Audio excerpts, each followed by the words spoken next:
Hello everyone, welcome back to my channel. कैसे हो आप सभी लोग? आई होप कि आप सब बहुत ही अच्छे होंगे। लेकर आई हूँ बहुत ही useful kitchen tips and hacks, जिसके मदद से आपका घर और किचन की सारी मुश्किल काम होंगे बहुत ही आसान। तो चलिए आज का वीडियो शुरू करते हैं। आज की पहली टिप सभी हाउसवाइफ के लिए बहुत ही ज़्यादा खास है, क्योंकि हम सभी लोग कुकर में खाना बनाना बहुत पसंद करते हैं, क्योंकि क्विकली बन जाता है। लेकिन कई बार ऐसा होता है, खासतौर में चावल पकाते टाइम, जब कभी भी हम कुकर में चावल पकाते हैं, अगर चावल में पानी का मेजरमेंट ठीक ना रहे ना, तो इस तरह से चावल पक जाएंगे लेकिन काफ़ी सारे पानी रह जाते हैं। अब देखिए, इस तरह का चावल खाने में बिल्कुल मज़ा भी नहीं आता, क्योंकि इस तरह से पानी रहते तो फिर चावल गीला हो जाता है और इस तरह का चावल का टेस्ट भी फीका लगता है। तो इसके लिए एक छोटा सा ट्रिक, सबसे पहले कुकर की जो ढक्कन की सीटी है उसे निकाल लीजिए और ढक्कन को टाइटली बंद कर दीजिए और उसके बाद से कुकर को इस तरह से उल्टा कर दीजिए। तो इस तरह से कुकर को उल्टा करते साथ ही चावल के जो एक्स्ट्रा पानी होते हैं वो अच्छी तरीके से कुकर की सीटी के थ्रू बहुत ही बढ़िया तरीके से ड्रेन हो जाते हैं, जैसे कि यहाँ पर आप देख सकते हो। इससे कि चावल बिल्कुल भी गीले नहीं होंगे और चावल के टेस्ट भी फीके नहीं पड़ेंगे, क्योंकि इस तरह से जितने भी एक्स्ट्रा पानी होते हैं वो बहुत ही बढ़िया तरीके से अच्छे से ड्रेन हो जाते हैं, जिस कारण चावल एकदम बहुत ही बढ़िया तरीके से ड्राई और खिले खिले तैयार हो जाते हैं। तो अगर आपके साथ भी गलती से कभी इस तरह का दिक्कत हो तो आप जरूर से इस ट्रिक को फॉलो कीजिएगा। खासतौर में बिगिनर के लिए ये ट्रिक बहुत ही ज़्यादा यूजफुल रहेगा। तो यहाँ पर आप देख ही सकते हैं, चावल के जितने भी एक्स्ट्रा पानी था वो अच्छी तरीके से ड्रेन हो चुका है और चावल भी एकदम से खिले खिले बने हैं, बहुत अच्छे भी लगते हैं खाने में।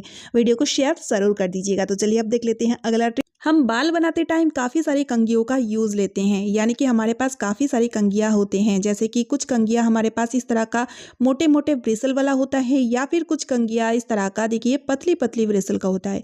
क्योंकि जब बाल बहुत ज़्यादा उलझ जाते हैं तो मोटी ब्रिसल वाली कंघी का इस्तेमाल लेना होता है, या फिर अच्छी तरीके से बाल को सेट करना होता है तो पतली पतली ब्रिसल वाली कंघी का इस्तेमाल हमें लेना होता है। लेकिन कंघी जब गंदे होती है ना, तो एक साथ में काफ़ी सारी कंघियों को साफ करना हमें बहुत ही ज़्यादा मुश्किल लगती है, क्योंकि कंघियों को साफ करने के लिए हमें सॉल्यूशन बनाना पड़ता है और उसके बाद एक एक कंघियों को रगड़ना पड़ता है, जो काफ़ी ज़्यादा लंबा प्रोसेस हो जाता है। लेकिन यहाँ पर मैं आपको बताऊंगी एक छोटा सा ट्रिक। लेना है आपको टैल्कम पाउडर, किसी भी ब्रांड का टैल्कम पाउडर यहाँ पर ले लीजिए, चाहे तो आप एक्सपायरी टैल्कम पाउडर भी ले सकते हैं। और टैल्कम पाउडर का छिड़काव इस तरह से गंदे कंघी में कर दीजिए। उसके बाद आप ले लीजिए एक पुराना टूथब्रश और टूथब्रश के मदद से कंघी में फंसी हुई जितनी भी गंदगी होगी ना, वो बहुत ही अच्छी तरीके से टैल्कम पाउडर के साथ निकल जाएंगे।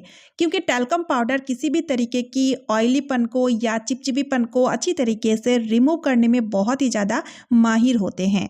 तो इस तरह से एक बार में अगर साफ ना हो अच्छे से, तो फिर दोबारा से भी टैल्कम पाउडर का छिड़काव कर दीजिए और उसके बाद से कंघी को अच्छी तरीके से साफ कर लीजिए। जैसे कि यहाँ पर आप देख ही सकते हैं, बहुत ज़्यादा कंघी गंदे थे और अच्छी तरीके से ये साफ हो चुके हैं।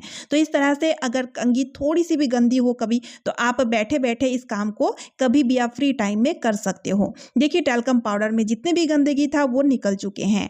और इसका दूसरा फायदा भी ये होते हैं, कई बार हम हेयर ऑयलिंग भी करते हैं तो उस टाइम ना कंघी बहुत ज़्यादा ऑयली ऑयली हो जाता है, तो उस ऑयलीपन को ख़त्म करने के लिए भी आप इस तरह से टैल्कम पाउडर का छिड़काव करके कंघी को पूरी तरीके से ऑयल फ्री कर सकते हैं। तो चलिए अब देख लेते हैं अगला ट्रिक। तो फ्रेंड्स, यहाँ पर मैंने लिया है एक प्लास्टिक बोतल। हम सभी के घरों में इस तरह का वेस्ट पड़ी हुई प्लास्टिक बोतल तो होता ही है। तो चलिए आज मैं आपको बताऊंगी इसका बहुत ही बढ़िया सा एक रीयूज आइडिया।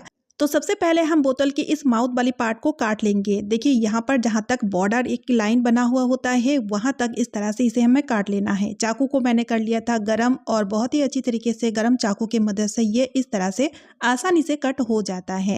और उसके बाद इस कटी हुई माउथ का इस्तेमाल लेंगे हम किचन में ऑर्गेनाइजर के तौर से।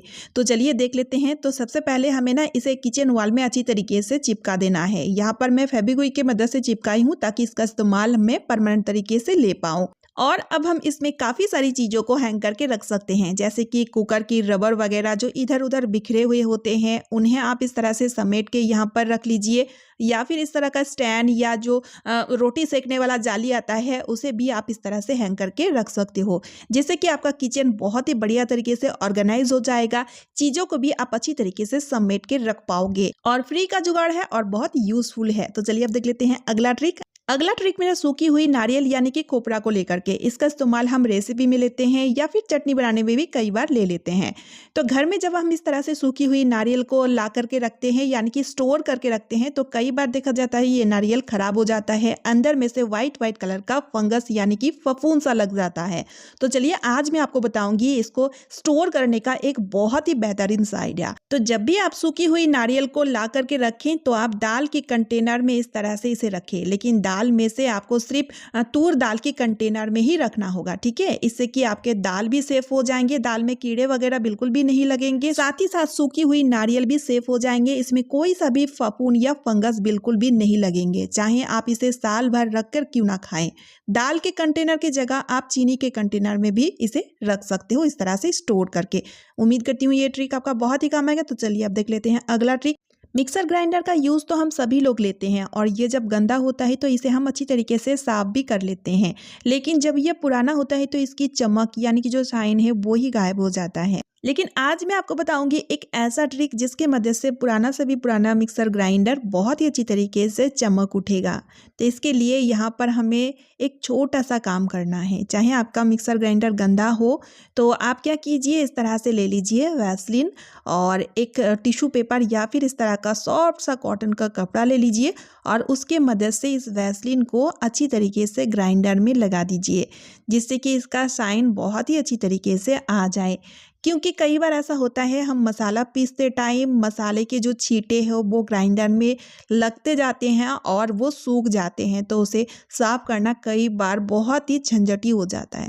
तो उस केस में भी आप इस तरह से वैसलीन के मदद से उसे साफ करके बहुत ही बढ़िया तरीके से चमका सकते हैं। या फिर आपका मिक्सर ग्राइंडर डल पड़ चुका है तो उस केस में आप सिर्फ वैसलीन का ही इस्तेमाल लीजिएगा, बहुत ही बढ़िया तरीके से साफ होने के साथ साथ बहुत अच्छा सा चमक भी इसका आ जाएगा। कई लोग पानी का इस्तेमाल लेते हैं, लेकिन इलेक्ट्रिक चीज़ों को साफ करने में या फिर इलेक्ट्रिक चीज़ों को चमकाने के लिए कभी भी पानी का इस्तेमाल हमें बिल्कुल भी नहीं करना चाहिए। कैसी लगी ये वाली ट्रिक मुझे कमेंट करके ज़रूर बताइएगा और अगर आपको ये ट्रिक अच्छी लगती है तो वीडियो को ज़्यादा से ज़्यादा शेयर कर दीजिएगा। तो चलिए अब देख लेते हैं अगला यूज़फुल ट्रिक। कई बार ऐसा होता है कि कढ़ाई इस तरह से जल चुकी है और इस तरह का जली हुई कढ़ाई को साफ करना बहुत मेहनत वाली काम तो होती है, साथ ही में कई बार ऐसा होता है कि हम बहुत ही अच्छी तरीके से रगड़ के इसे साफ करते हैं, उसके बावजूद भी इसकी जली हुई पार्ट अच्छी तरीके से क्लीन नहीं होता है। लेकिन आज मैं आपको बताऊंगी एक ऐसा ट्रिक जिसकी मदद से इसकी जली हुई पार्ट बहुत ही अच्छी तरीके से क्लीन हो जाएगा, साथ ही साथ आपको हाथ लगा करके इसे रगड़ने की ज़रूरत नहीं पड़ेगी या फिर ऐसी वैसी कोई सॉल्यूशन की भी ज़रूरत नहीं पड़ेगी। तो चलिए देख लेते हैं। इसके लिए सबसे पहले आप गैस स्टोव में कढ़ाई को चढ़ा दीजिए और उसके बाद थोड़ी सी पानी इस कढ़ाई में डाल दीजिए। उसके बाद गैस को ऑन करके पानी को थोड़ा सा गर्म होने के लिए रख दीजिए और जैसे ही पानी गुनगुना हो जाए तो यहाँ पर आप वॉशिंग पाउडर या फिर विम जेल या फिर विम बार को भी ग्रेट करके इस पानी के साथ ऐड कर दीजिए। और उसके बाद जैसे जैसे पानी इस तरह से बॉयल होते जाएगा तो इसकी जो जली हुई पार्ट है ना वो अपने आप इस तरह से छूटता चला जाएगा। यहाँ पर एक काम और कीजिएगा, करछी ले लीजिएगा और करछी के मदद से इस तरह से चलाते जाइएगा तो कढ़ाई एकदम बहुत ही अच्छी तरीके से साफ हो जाएगा, बिना रगड़े या बिना किसी सॉल्यूशन के। इस तरह से जली हुई कढ़ाई या किसी भी बर्तन को आप बहुत ही आसानी से साफ कर सकते हैं ना। कितना यूजफुल सा आइडिया। तो चलिए फ्रेंड्स, आज का वीडियो मैं यही पेंड कर रही हूँ। आई होप आप सभी को आज का वीडियो बहुत ही यूजफुल लगी है। अगर वीडियो थोड़ी सी भी यूजफुल लगे तो वीडियो को ज़्यादा से ज़्यादा शेयर कर दीजिएगा, साथ ही साथ एक लाइक और चैनल को सब्सक्राइब ज़रूर कर लीजिएगा। तो चलिए मिलती हूँ नेक्स्ट वीडियो में। Bye friends and thanks for watching.